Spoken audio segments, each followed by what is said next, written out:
Hey guys, how's it going? So today I'm planting a cocktail garden in this elevated raised bed.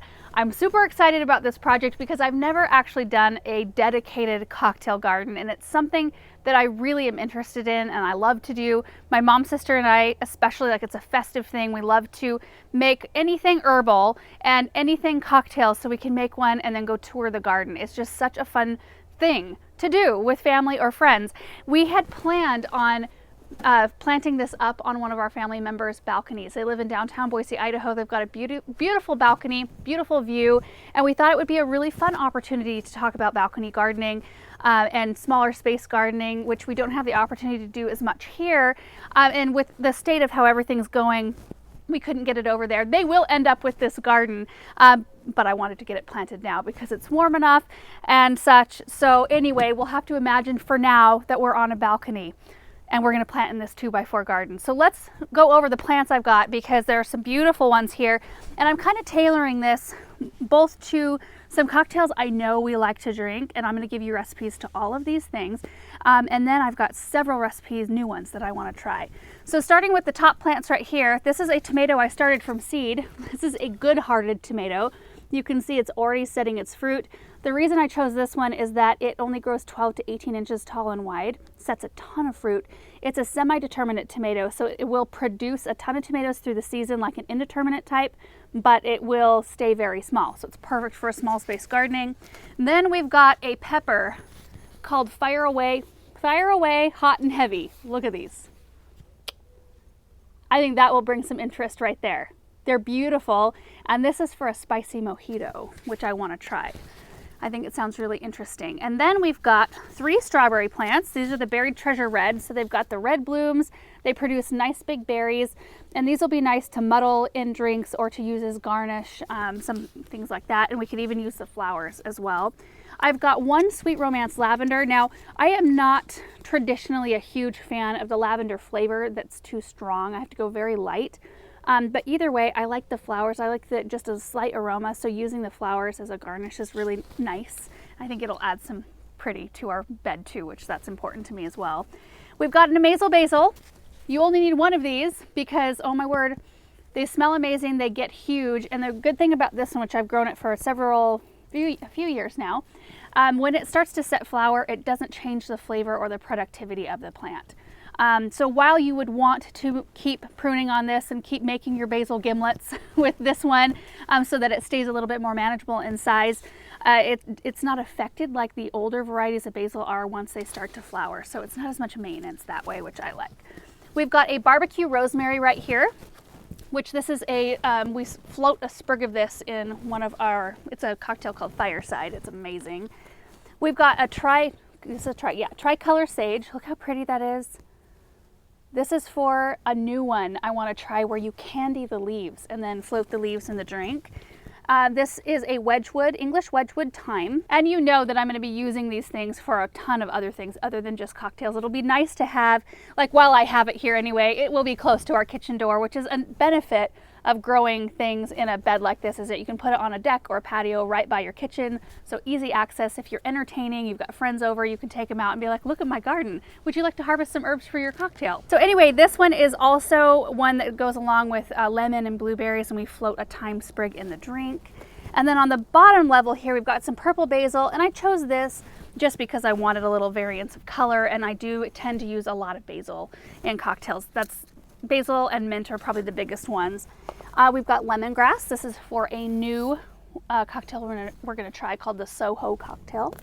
And then we've got a stevia, which is a natural sweetener, and I've never really tried to make any kind of a syrup or anything with this type of stevia. I usually make it with sugar, straight up sugar, so I think it'll be interesting to try this out in some capacity. Now, the only herb that I did not include in here that is kind of essential in any cocktail garden, I would think, is a mint. And mint is a type that if you plant it in a container with others, it doesn't mix well because it wants to take over. So mint needs to be in its own container, like maybe right next door to this one. So let's head back to the raised bed, and I want to talk to you about some of the things that are going on in there, and then we'll start planting. So this is from Gardener's Supply. It's called the self-watering elevated cedar raised bed. Although you can get them separately. You can get a raised bed without self-watering, you can get it with self-watering. If you already have a bed like this, you can buy the inserts and retrofit your current raised bed to fit these. And I like the color of this, so I chose this on purpose. This is a color called graphite because I thought with the style of building that this is the balcony where it's going to go, I thought it would look really sleek and really pretty. But I think there's like 4 different stain colors, or you can get natural cedar. You can also get it with wheels, but the self-watering thing is what I'm most excited about. So inside here, I'm going to kind of take it apart and show you how this works. So I'm going to take the top trays off and show you the bottom of the self-watering insert. There's our little float right there. So you can see these bottom trays right here, and if I lift them all the way out, they're not held together, but they're connected by a tube right there. So the self-watering reservoir isn't separate, it's all connected by that right there, and then this little piece of wood actually helps kind of bridge the gap so no soil falls out. And you might, if you got this, sometimes I think the tube will come a little bit longer. You could put this piece of wood either in between the 2 inserts or on the side, however it fits the best. So at this point, I actually need to go get my hose and fill these up before I put it back together. So let me go do that. Okay, so we need to fill these up. They hold 10 gallons of water, which is a pretty decent amount.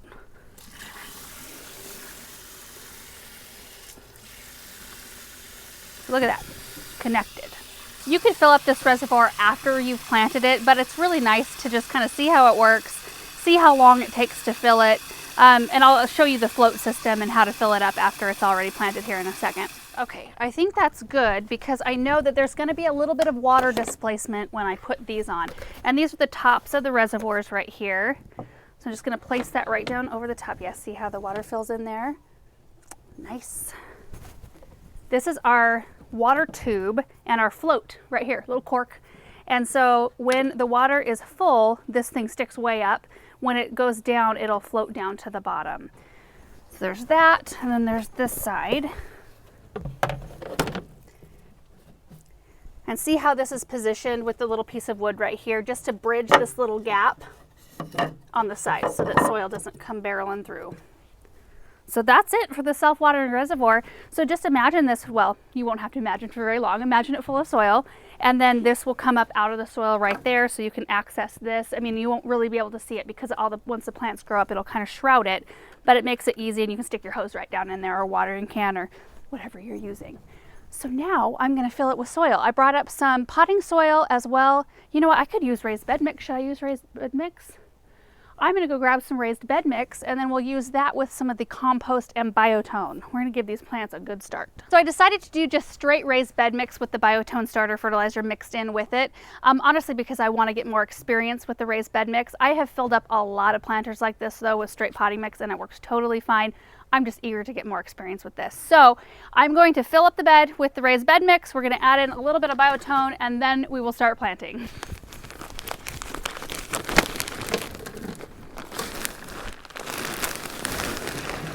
I actually watched the video on the Gardener's Supply website on how to set this up, and they showed that you should pack soil down into these little reservoirs because that's how the water wicks up into the upper part. So you want to make sure that the soil packs down in there. So I'm going to do that quick.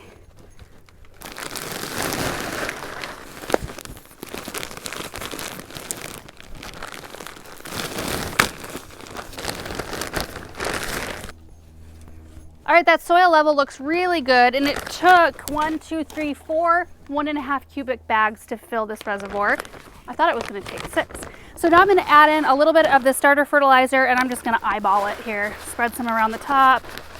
Now we'll work it in with our hands, my hands. There we go.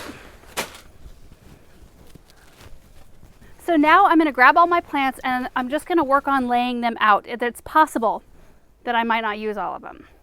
Anybody want to take bets? Lemongrass gets quite large. I think that'd be pretty in the center. Tomato can come out the side. This. Oh yeah. So my reasoning I don't know if I have much reasoning for why I put things where. But the pepper, anything with fruit, so the pepper, the tomato, which are on opposite ends, and then my 3 strawberries are on the edges so that their fruit can kind of spill over the side. And then, you know what, I think I'm going to swap these. The stevia I'm going to put here. This is a smaller plant while this one grows a little bit taller. The amethyst basil will also grow a little bit taller. Our lemongrass will be our tall centerpiece plant.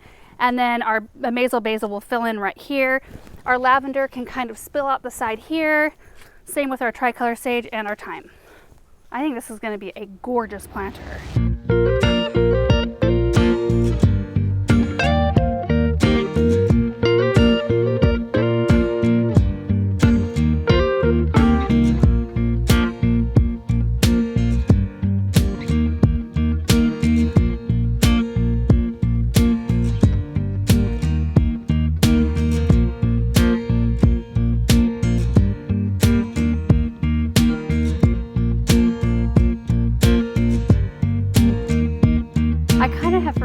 How nice it feels to garden at like a waist level. I can totally see myself switching to this size of raised bed, like maybe even in my vegetable garden space eventually, like maybe every 5 years I'll add an extra board so that eventually I'll get them high enough to where it's comfortable and I don't have to do a bunch of bending over. Plus, like gardening in this mix right here is just like luxurious.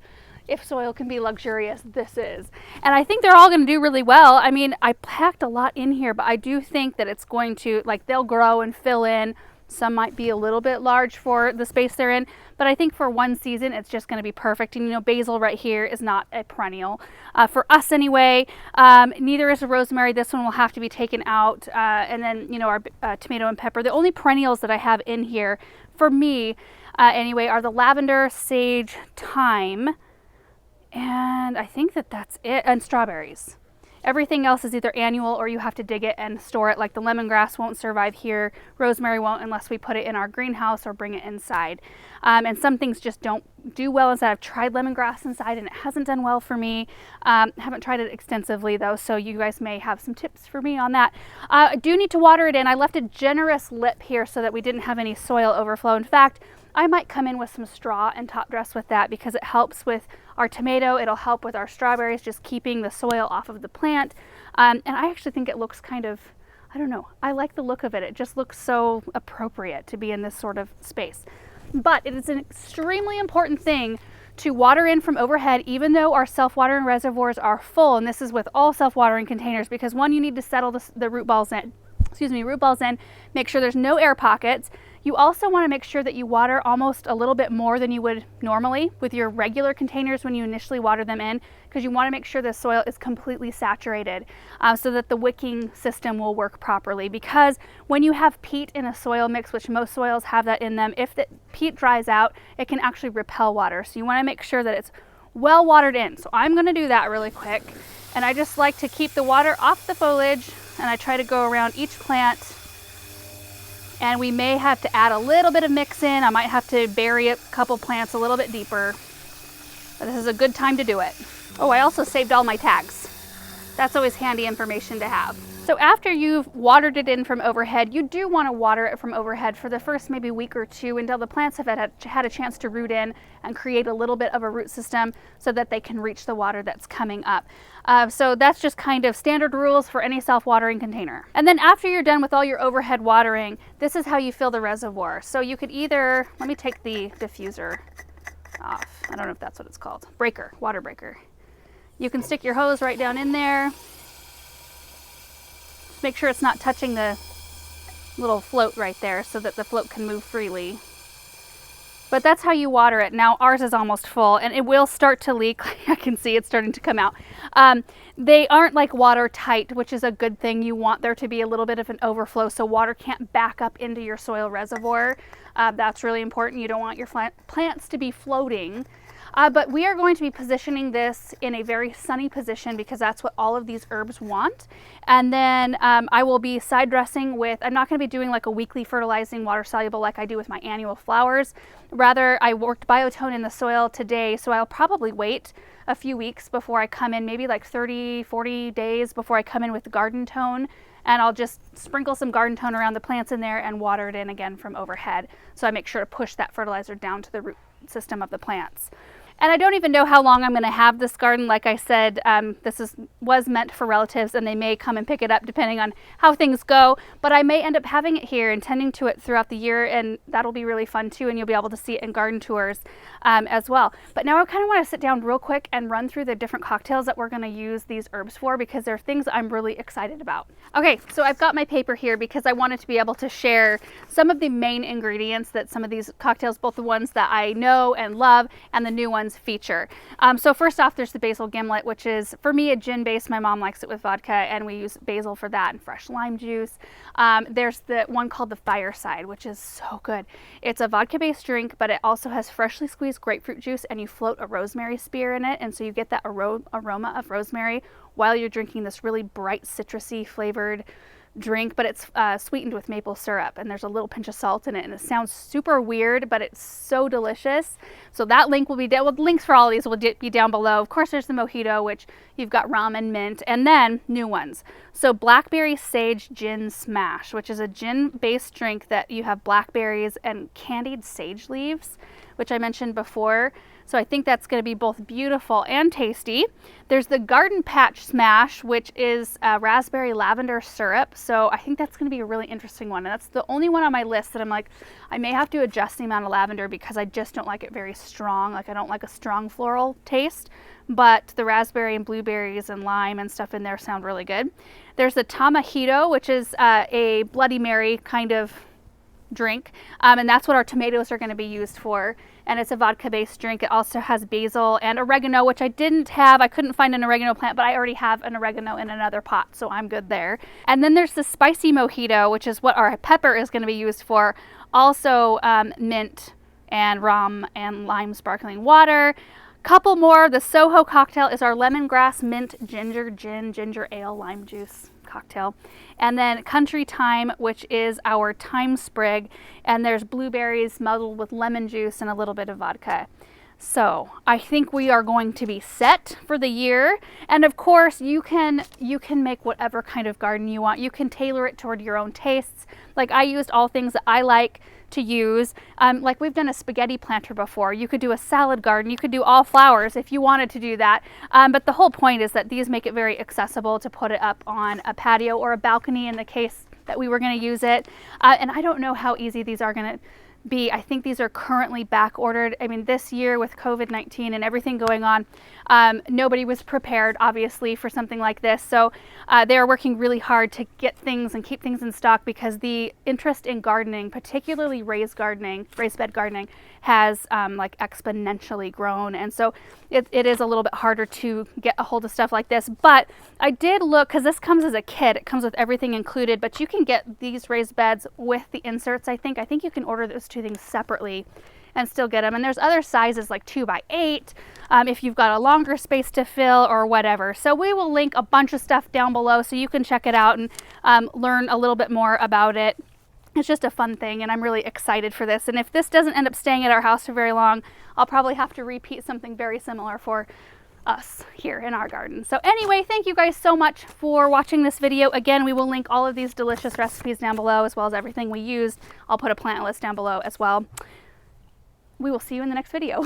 Bye.